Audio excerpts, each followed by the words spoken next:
Hey, this is Adrian from Soundslice, and I'd like to show you our new track controls that we just launched today.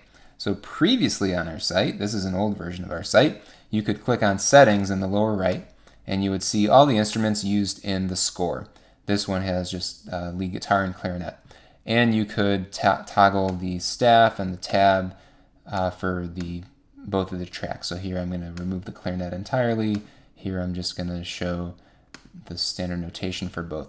So this was cool, but as you can see, there's no way of removing the chord names, which would always be displayed no matter what you selected here. So that was not so good.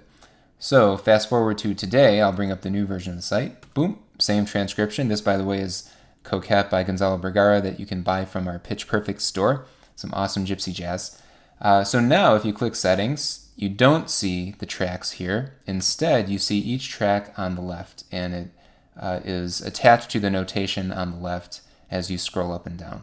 So if I click lead guitar, I'll see a little bit of information about it, the tuning that the guitar uses and whether there's a capo. And then here's where I can toggle the various bits of the notation. So I can turn off the standard notation, turn off the tab, just show the chords.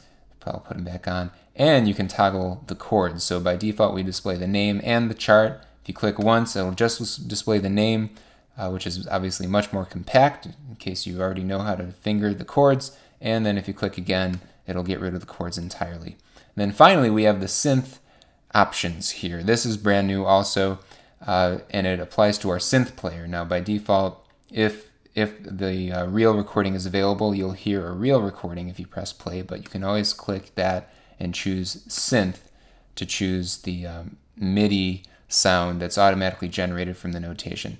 So previously we had a couple of different sound fonts, like 4 or 5, and now you can click here and see we have 69 different sound fonts, and you can change the sound to any one of these instruments, including some more exotic ones like sitar, and my favorite, the blown bottle.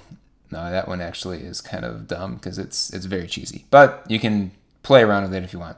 So that's now available for all Pitch Perfect Soundslice stuff and for all our partners.